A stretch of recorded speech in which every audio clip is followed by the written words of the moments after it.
बिस्मिल्लाहिर्रहमानिर्रहीम, अस्सलाम वालेकुम नाज़रीन, मैं हूं कंबर सैदी। प्रोग्राम देख रहे हैं आप डिबेट एट 8। नाज़रीन, क्या तहरीक इंसाफ सड़कों पे आने का इरादा रखती है? क्या वकला इनके साथ शामिल होंगे? एहतजाज बड़ा कोई किया जाएगा या नहीं? आज प्रोग्राम में ये डिस्कस करेंगे। तहरीक इंसाफ और वकला दोनों समझते हैं कि 26वीं आईनी तरमीम के बाद से बुनियादी तौर पर आइन मुअत्तल हो गया है, अदालतें बेअसर हो गई हैं, अब हमें कुछ करना है। क्या इन दोनों के ये जो मकासद हैं, यानी आइन की बहाली या फिर अदालतों से जो असल अहकामात हैं उन पर अमल दरामद हो, इसको यकीनी बनाया जाए, इसके लिए कोई मूवमेंट में ज्वाइंट वेंचर होगा या नहीं, इस पर डिस्कस करने के लिए हामिद खान साहब हमारे साथ मौजूद होंगे। नाज़रीन, दो इंतहाई अहम मुकदमे भी समाअत के लिए मुकर्रर कर दिए गए हैं। एक 9 मई के मुल्जिमान जिसमें 20 अफराद शामिल हैं, इनके खिलाफ पंजाब हुकूमत की दरखास्त है जिसको चीफ जस्टिस याहिया अफरीदी खुद सुनेंगे। दूसरा मखसूस नशिस्तों का केस है, सुप्रीम कोर्ट इसमें ऑलरेडी फैसला दे चुकी है लेकिन उस फैसले पर अमल दरामद नहीं हुआ था। अब लाहौर हाई कोर्ट ये एक दरखास्त पे मुकदमा दोबारा सुनेगी।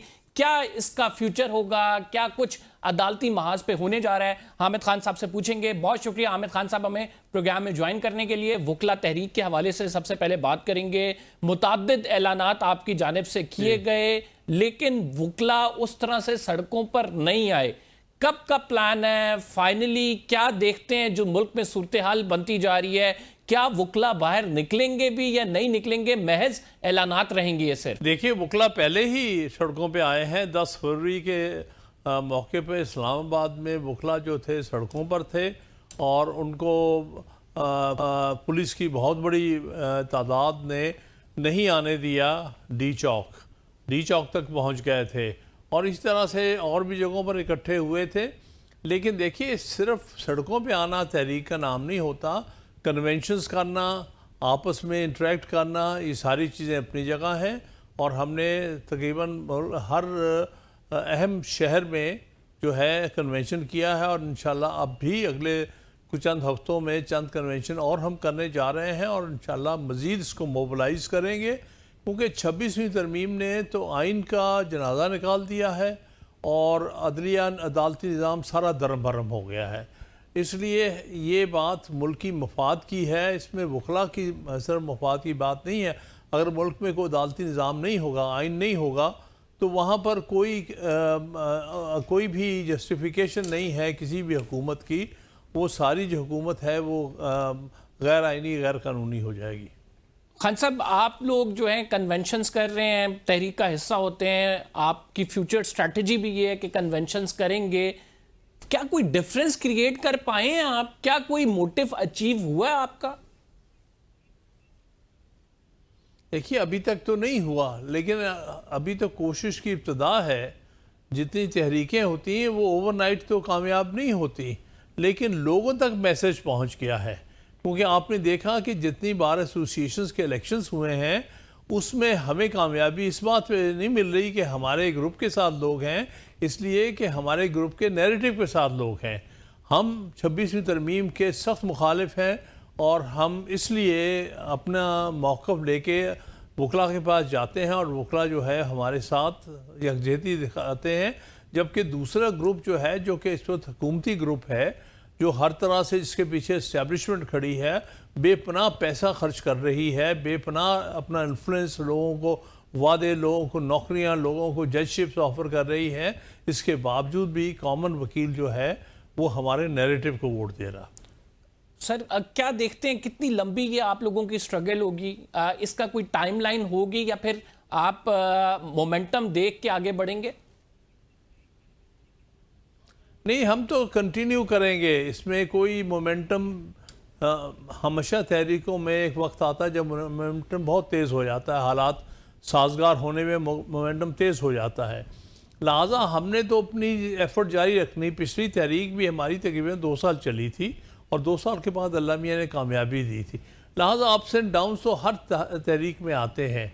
अभी इंशाअल्लाह ताला, चूँकि अगर हमारा मौक़िफ़ कौम ने कबूल किया, जो कि हम समझते हैं कि सारा कौम कबूल कर रही है, कौम को ये 26वीं तरमीम और ये जो नया किस्म का अदालती निज़ाम या नया किस्म का अदालती सेटअप लाने की कोशिश कर रहे हैं, लोग इसके ख़िलाफ़ हैं और मज़ीद इसके ख़िलाफ़ होंगे, क्योंकि जैसे जैसे वक्त गुजरेगा लोगों को पता चलेगा कि ये निज़ाम चल नहीं सकता। सर, तो इसलिए हमें यकीन है कि इस मामले को आगे सर आपका जी, एंड एंड गोल जो है वो आइन की बहाली है या फिर 26वीं आइनी तरमीम का रोल बैक है, तो उसमें हम जो देख रहे हैं, जो हर्डल्स क्रिएट की जा रही है, जैसे कोर्ट पैकिंग हो गई 26वीं आइनी तरमीम पर इम्प्लीमेंटेशन, तो एक सवाल ये भी पैदा होता है कि आप एक तरफ 26वीं आइनी तरमीम को मानते नहीं हैं, तो आपके वकला जाकर मुख्तलिफ अदालतों में या आइनी बेंच के सामने पेश क्यों होते हैं, जब आप लोगों को एक चीज बड़ी वाज़ेह है, बड़ी क्लियर है, कोर्ट से निकलकर भी ये गुफ्तगू होती है कि हमें तो पता था कि आईनी बेंच से फैसला ये आना है। जब एक चीज का आपको पता है कि फैसला ये आना है, तो फिर पेश होने का मकसद क्या है? देखिए, बात यह है, हर चीज़ की स्टेजेस होती हैं। हो सकता है एक स्टेज आए जब ना पेश हो, लेकिन इस वक्त चूंकि एक जैसा भी उखड़ा हुआ निज़ाम है, उसमें वकला उस हद तक ही पार्टिसिपेट कर रहे हैं जिस हद तक वो समझते हैं कि इसके ख़िलाफ़ हम तहरीक को आगे ले जा सकते हैं।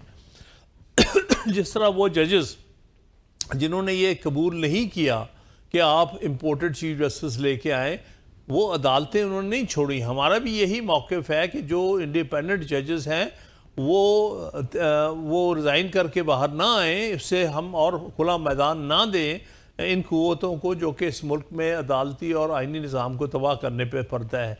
तो इसलिए हम इस जो है मामला को आगे लेके चल रहे हैं इस अंडरस्टैंडिंग से कि हमारा अल्टीमेट ऑब्जेक्ट आइन की सही शक्ल में बहाली है और 26वीं तरमीम का खात्मा है। खान साहब, इसके लिए इंतहाई कदम की अगर बात करें, क्या इंतहाई कदम आप लोगों की जानिब से उठाया जा सकता है टू अचीव दैट एंड गोल कि आप कह रहे हैं कि आइन बहाल हो जाए? देखिए, वो तो वक्त के साथ साथ है, जैसे जैसे डेवलपमेंट्स होंगी उसके मुताबिक हम फैसले करेंगे, और ये हमारी जो वकला की लीडरशिप है वो इज्तिमाई तौर पे इस पर फैसला करेगी। खान साहब, 26वीं आइनी तरमीम के बाद जो कोर्ट पैकिंग की जा रही है, इसको किस तरह से देखते हैं? मुख्तलिफ वकला इस पे जो है ज़ाहिरी बात है अपनी राय का इजहार भी कर रहे हैं, तनकीद भी कर रहे हैं, लेकिन ओवरऑल अगर 26वीं आइनी तरमीम का केस आइनी बेंच के सामने ही लगता है, तो आपको पता है कि फुल कोर्ट पर भी बात जाती है, तो अगर जजेस की ज़्यादा तादाद हो जाए जो कि इसके हामी ना हो, तो फिर उस सिनेरियो में आप क्या देखते हैं कि क्या सोल्यूशन है आप लोगों के पास? देखिए, हमारी पोजीशन बड़ी वाज़ेह है। 26वीं तरमीम का केस वो अदालत सुनेगी जो कि अदालत उस वक्त एग्जिस्ट करती थी जब 26वीं तरमीम लाई गई है। वो 16 जजेस थे जो बाद में जज भर्ती किए गए हैं और उस तरमीम के मुताबिक भर्ती किए गए हैं। हम समझते हैं कि उनका कोई हक नहीं है, उनका कोई जवाज़ नहीं बनता कि वो 26वीं तरमीम का केस सुने। तो सर, जो बाद में जज भर्ती किए गए हैं, अगर वही सुनते हैं और चीफ जस्टिस की जानिब से बेंच तश्कील दे दिया जाता है, आईनी बेंच, तो आप किस तरह से देखते हैं इस सारी कार्रवाई का बाइकआउट करेंगे? देखिए, वो तो जैसे सूरत हाल जिस तरह से मर्ज होगी उसके मुताबिक देखेंगे। हमने ऑलरेडी दरख्वास्तें दी हुई है 26वीं तरमीम वाले केस में कि आप फुल कोर्ट, यानी वो जजेस 16 जजेस जो कि 26वीं तरमीम के बनने के पास होने के वक्त जजेस थे सुप्रीम कोर्ट के, उनको केस सुनवाएं, उनके पास केस जो है रेफ़र करें। खान साहब, जो इमरान खान साहब के केसेस हैं वो रुके हुए हैं। तोशा खाना केस की बात करें, 3 दफ़ा तोशा खाना 2 जो केस है वो डीलिस्ट हो गया बगैर किसी समाअत के। किस तरह से देखते हैं ये तमाम मामलात को कि ख़ुसूसन 26वीं आइनी तरमीम आने के बाद से भी जो अदालत है उनमें मुकदमों की समाअत और पर्टिकुलरली एक सियासी जमात के लीडर के केसेस की समाअत को रोका जा रहा है? बिल्कुल यही बदनीयती थी 26वीं तरमीम लाने में भी। यही पिछले जो 1.5-2 साल से इस मुल्क में जबर और जुल्म और ज़्यादती हो रही है, ये सारा कुछ आपके सामने है। ये जानबूझ के इमरान खान के केसेस को अल्तवा में डाल रहे हैं और इस वक्त अदलिया इतनी कमज़ोर हो चुकी है कि वो इंसाफ देने की सूरत की शक्ल में नहीं है, और वो जैसे भी इनको इस्टेब्लिशमेंट चाहती है उनसे डिले कराए जा रहे हैं, डीलिस्ट कराए जा रहे हैं। तो ये सब कुछ आपके सामने है।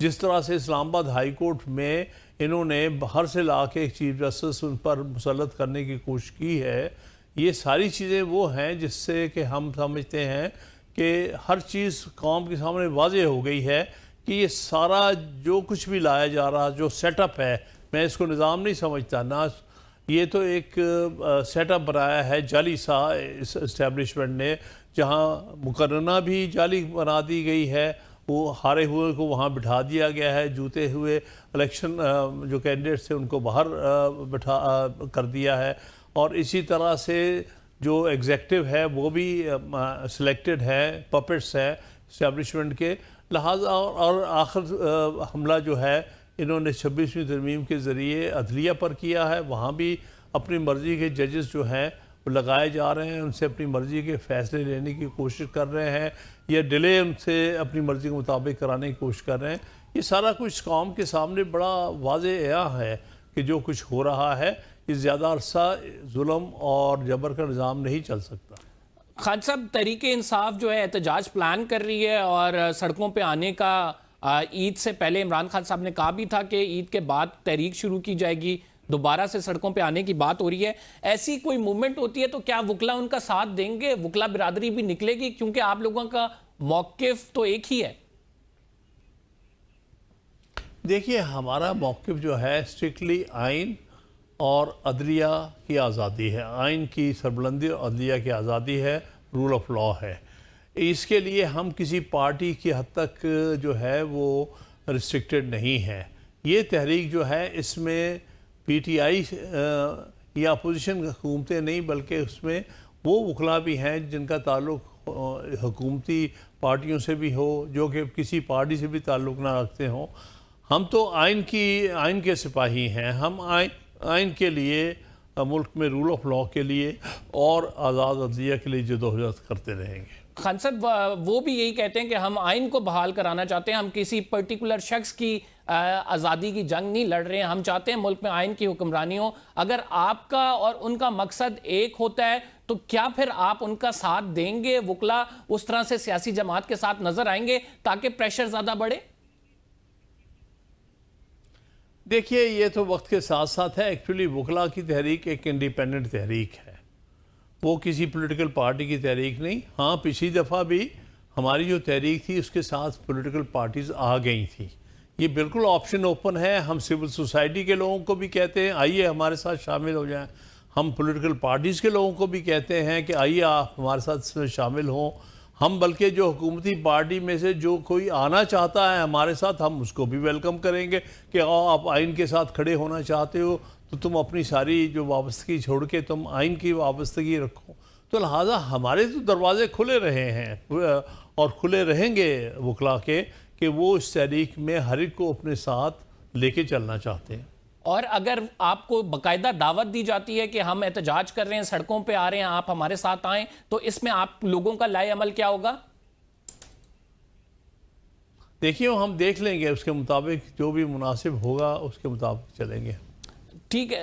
हामिद साहब, क्या समझते हैं कि इस तमाम मामले में जो अदलिया की तबाही है, अभी अगर किसी पर जिम्मेदारी डाली जाए, किसी को उसका कसूरवार ठहराया जाए अदलिया के अंदर से, तो वो कौन है?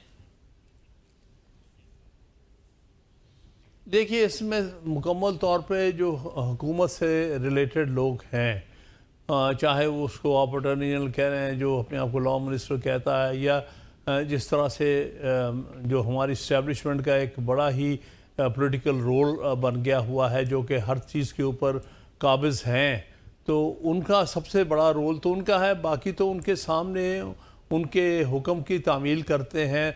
बाकी अदारे हमारे जो हैं उन्होंने बेबस बेईमानी करके रख दिए हैं।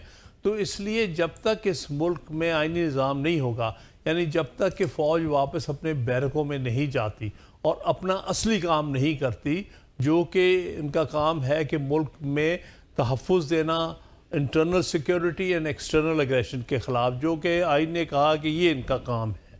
इससे आगे जब जाके वो सियासत में मुदाखलत करेंगे, इंटेलिजेंस एजेंसीज़ को आप वकला पर या जजेस पर छोड़ेंगे और अपना काम छोड़ देंगे, तो नतीजा ये होगा कि मुल्क में टेररिज्म बढ़ता चला जाएगा। कभी पाकिस्तान की तारीख में पहली दफ़ा पूरी ट्रेन अगवा हुई थी। ये इनका इतना बड़ा फेलियर है क्योंकि इनकी तवज्जो जो है बजाय इसके कि वो अपने असली काम की तरफ करें, ये दूसरी तरफ तवज्जो किए हुए हैं। थैंक यू वेरी मच नाज़रीन। हामिद खान साहब हमारे साथ मौजूद थे, अपनी राय का इजहार कर रहे थे। हम प्रोग्राम में एक छोटा सा we will be right back after this short break. आप कहीं मत जाइए। वेलकम बैक नाज़रीन। बात करेंगे अफ़गान मुहाजिरीन पर। अफ़गान मुहाजिरीन को एक डेडलाइन दी गई वफाकी हुकूमत की जानिब से और फिर उस डेडलाइन में एक्सटेंशन की गई, लेकिन अब एक सूबे के वज़ीर आला ये कह रहे हैं कि हम अपने सूबे से अफ़गान मुहाजिरीन को यहाँ से निकालने के लिए रज़ामंद नहीं हैं, ना ही हम कोई ऐसी एक्टिविटी करना चाहते हैं। इस पर हम बात करेंगे। जनरल जाहिद महमूद साहब हमारे साथ मौजूद हैं। बहुत शुक्रिया हमें प्रोग्राम में ज्वाइन करने के लिए। जनरल साहब, क्या समझते हैं कि वज़ीर आला की जानिब से बड़ा वाज़ेह पैगाम दिया गया कि वफाकी हुकूमत चाहती है तो करे, लेकिन हम इस पे कन्विंस नहीं हैं, हम अपने सूबे में आपको फैसिलिटेट नहीं करेंगे कि अफ़गान मुहाजिरीन को वापस भेजा जाए। जी, बिस्मिल्लाहिर्रहमानिर्रहीम। देखें, पहले तो thank you very much for the invite. लेकिन हमें ये देखने की ज़रूरत है कि मैं हमेशा यही चीज़ कहता हूँ, और ये एक समझ लें कि एक फंडामेंटल चीज़ है। अगर हमने टेररिज्म को, हमने पाकिस्तान को एक स्टेबिलिटी की तरफ ले जाना है और टेररिज्म को फाइट करना है जी, तो जब तक whole of a nation approach नहीं होगी, हम इसमें कामयाब नहीं हो सकेंगे जी। अब अनफॉर्चुनेटली पाकिस्तान की जो पॉलिटिकल पोलराइजेशन है, या जो पॉलिटिकल सिचुएशन है, उसके बीच में हम देखते हैं कि बलूचिस्तान के अंदर भी और खैबर पख्तूनख्वा के अंदर भी कई ऐसे अवामिल शामिल हो गए हैं कि वो जो पाकिस्तान की नेशनल सिक्योरिटी या नेशनल ऑब्जेक्टिव्स या पाकिस्तान के जो पॉलिटिकल ऑब्जेक्टिव्स हैं as a state, as a whole, उनको हैम्पर कर रहे हैं। तो ये आई थिंक कि गवर्नमेंट ऑफ द डे का काम है, जो फेडरल में भी है और सूबाई हुकूमतें भी जो हैं, उनका भी काम है कि वो एक सिनर्जी पैदा करें। ये पाकिस्तान के देखिए, ये प्रोट्रैक्टेड हालात है, ये एक लॉन्ग टाइम ड्रॉन वॉर, हम पीछे भी लड़ रहे हैं और आगे भी ये चलती रहेगी। खासतौर पे जो सिक्योरिटी सिचुएशन है, फिर इकोनॉमिक सिचुएशन भी पाकिस्तान की इतनी सॉलिड नहीं है, इतनी बेहतर नहीं है, इतनी मजबूत नहीं है कि हम इसमें ऐसी चीजें अफोर्ड कर सकें। अब 3 मिलियन के करीब अफगान महाजरीन यहाँ पे बैठे हुए हैं, हमारी इकोनॉमी चैलेंज हुई है, बहुत सारी चीजें अंडर स्ट्रेस है। तो इनको एड्रेस करने के लिए एक नेशनल कम्प्रीहेंसिव प्लान की जरूरत है। तो जो सिनर्जी आएगी वो तभी आएगी जब हम कम्प्रीहेंसिवली पूरी होल ऑफ नेशन अप्रोच के साथ एक पूरी स्ट्रेटजी को फॉलो करेंगे। तो आई थिंक ये कंसेंसस पहले ही डेवलप कर लेना चाहिए था। लेकिन अब भी मैं सूबाई हुकूमत से ये जरूर कहूंगा, पाकिस्तान तहरीक इंसाफ की जो है, कि वो अपने पॉलिटिक्स के बजाय इस वक्त नेशनल इंटरेस्ट को देखे कि ये सिर्फ खैबर पख्तूनख्वा का मसला नहीं है, ये पूरे पाकिस्तान का मसला है। अफगान महाजरीन देखिए खैबर पख्तूनख्वा में भी हैं, कराची में भी हैं, पंजाब में भी हैं, पाकिस्तान के हर शहर में अब पहुंचे हुए हैं। तो अगर इस तरह की आवाजें आएंगी तो इंटरनली पाकिस्तान का एक स्टांस कलेक्टिव नहीं जाएगा, तो फिर बाहर से भी प्रेशर ज्यादा पड़ेंगे और फिर ये लोग इसको अनफॉर्चुनेटली। जनरल साहब, ये बातें मुसलसल हो रही हैं। इससे कबल जो है अली अमीन गंडापुर साहब ये कह रहे थे कि हमारे वफ्द को इजाजत दी जाए, वो काबुल जाके मुज़ाकरात करे। फिर वो ये कहने लग गए कि ये मुहाजिरीन को निकालने की पॉलिसी दुरुस्त नहीं है। फिर उन्होंने ये कहा कि ड्रोन जो हमले किए जाते हैं ये हमारे लोगों पे किए जाते हैं, इसको रोकना है। ये सारे मौक़िफ़ उनके आ रहे हैं और अब तो बड़ा कैटेगोरिकली उन्होंने कहा कि हम नहीं चाहते कि यहाँ से अफ़गान मुहाजिरीन को निकाला जाए। आप यूनिटी की बात कर रहे हैं तो एक पूरा सूबा ऑन बोर्ड नहीं है, उसकी हुकूमत ऑन बोर्ड नहीं है, तो आगे कैसे बढ़ा जाएगा सर? मेरे ख्याल में ये पॉपुलर पब्लिक सेंटिमेंट नहीं है जी। This is not a popular public sentiment, I don't think so. कि ये देखिए, एक मैं अर्ज कर रहा हूँ कि जो पॉलिटिकल पोलराइजेशन हुई है हमारी, चूंकि कन्वर्जेंसेस नहीं है, तो ये आई थिंक उसका मुझे ये आउटकम लगती है। ये ऐसा नहीं है कि पूरा सूबा ही नहीं चाहता। देखिए ना, जॉब्स की प्रॉब्लम है, हमने इतना, अब फिर इंटरनेशनल सपोर्ट भी नहीं है पाकिस्तान को, या तो रिफ्यूजीज एक जगह पे बैठे हो। देखिए जी, 79 में अफगान वॉर के बाद से लेकर अभी तक आप एक एनालिसिस जरूर निकालें जी, कि पाकिस्तान की सोसाइटी सोशली, मॉरली, इकोनॉमिकली और सिक्योरिटी पॉइंट ऑफ व्यू से कहां खड़ी थी और अफगान महाजरीन के आने के बाद कहां खड़ी हुई है। देखिए, बहुत कुर्बानी दी हमने, वो हमारे भाई हैं। अफगान अवाम का हमें फिक्र है, ये सेंसिटिव है अफगानिस्तान की जो पॉलिसी है। बट अनफॉर्चुनेटली अब वक्त आ गया है कि पाकिस्तान को अपनी सिक्योरिटी के चैलेंजेस हो गए हैं जी। जब सब वो बड़ा क्रिटिसाइज करते हैं कि सिफारती महाज पे हमारी वो पॉलिसी नहीं रही जिसकी वजह से मफाहमत की फ़ज़ा हो या फिर हमारे आपस में ताल्लुकात बेहतर हों। वो बड़ा कहते हैं कि फेडरल में चूंकि नून लीग की हुकूमत भी है, उनके पॉलिटिकल राइवल भी हैं, लेकिन वो कहते हैं कि आप लोगों ने हालात को बेहतर करने के लिए कुछ किया ही नहीं, आप मुज़ाकरात की तरफ जाते ही नहीं हैं, आप कन्फ्रंटेशन चाहते हैं।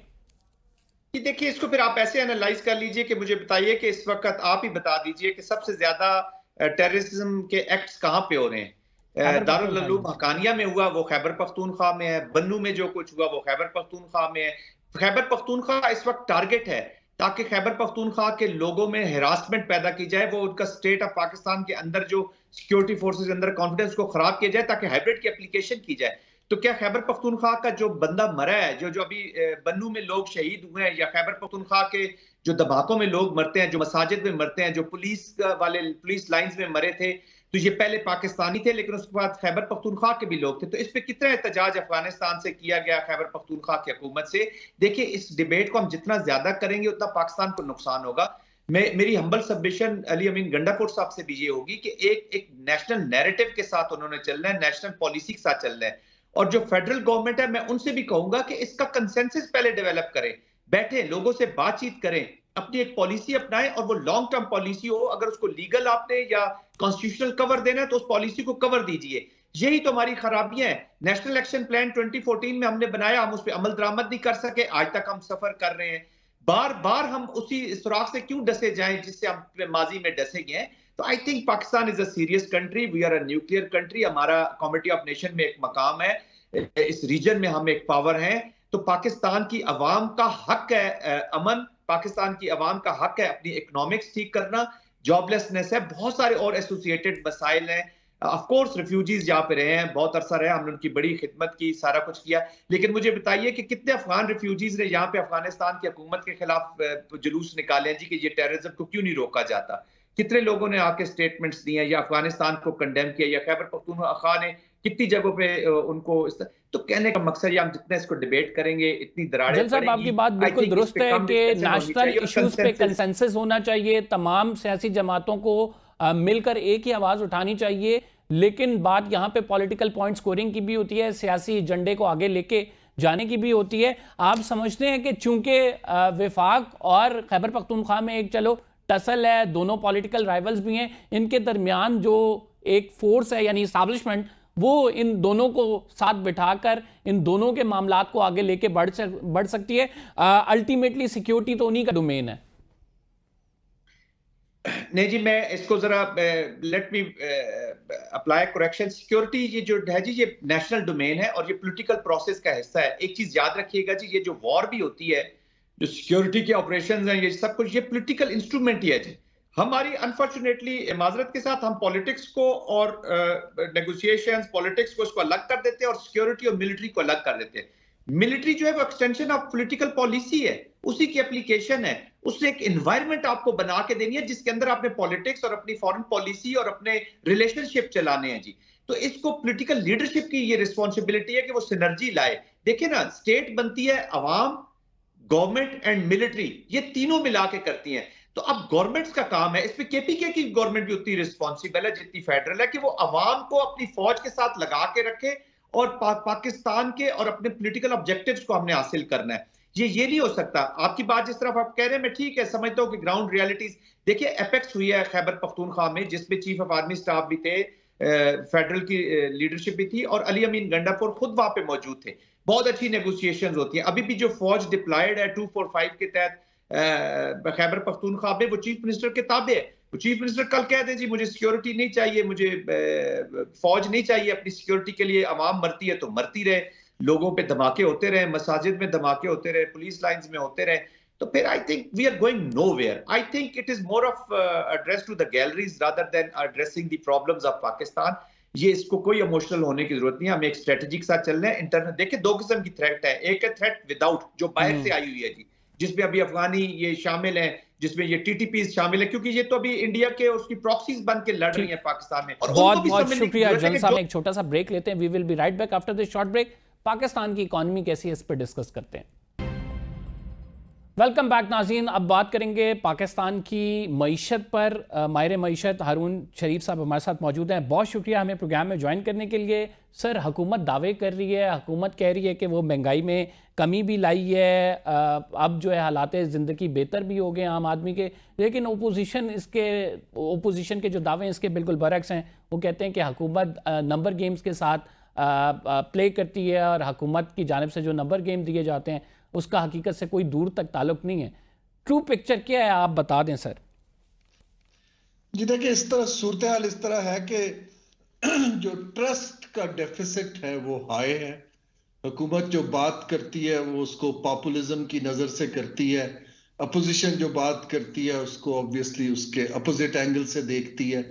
तो इस वक्त जरूरत कुछ ऐसे इदारों की और लोगों की है जो इंडिपेंडेंटली मईशत को इवेलुएट करके लोगों को इन्फॉर्म कर सकें। इस वक्त हमें 3-4 चीजें समझने की जरूरत है। नंबर 1 कि फैक्ट ये है कि पाकिस्तान एक IMF के बेल आउट के प्रोग्राम में है। बेल आउट ये होता है कि आप अपनी एक्सटर्नल पेमेंट्स को इंश्योर करते हैं ताकि दुनिया को आप पे एतबार आए। दूसरा फैक्ट ये है कि हमारी जो ग्रोथ है इकोनॉमी की प्रोजेक्टेड वो 3% है GDP ग्रोथ। जो लोग जॉब मार्केट में आ रहे हैं या अपॉर्चुनिटीज ढूंढ रहे हैं वो इससे कहीं ज्यादा ये ग्रोथ उनको एब्जॉर्ब नहीं कर पाएगी। तीसरी चीज है महंगाई।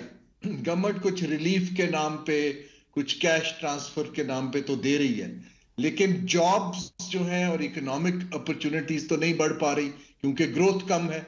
जब उनकी कंजम्पशन पावर नहीं बढ़ती तो जो पिछले 3 सालों में इन्फ्लेशन ने उन्हें बीट किया है, अब वो इन्फ्लेशनरी लेवल नहीं कम हो रहा, जो कीमतें नहीं गिर रही।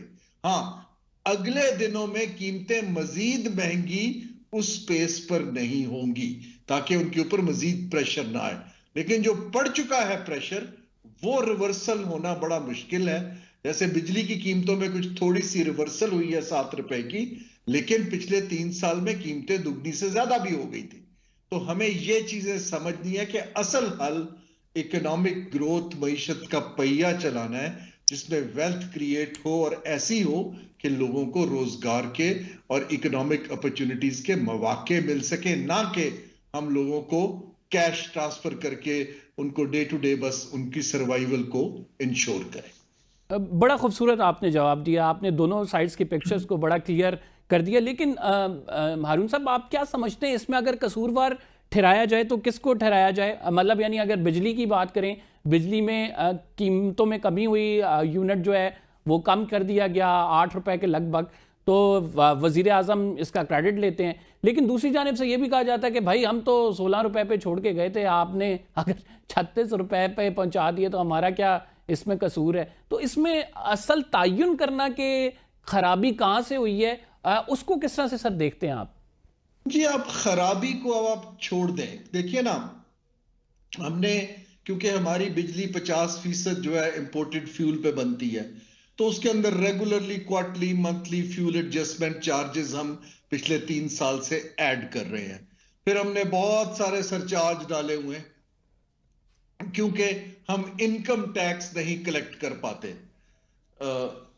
तो इन सारी सूरत हाल के अंदर मैं ये कहना चाह रहा हूं कि जो ब्लेम करने की बजाय हमें 3-4 फंडामेंटल अपने टारगेट्स रखने हैं।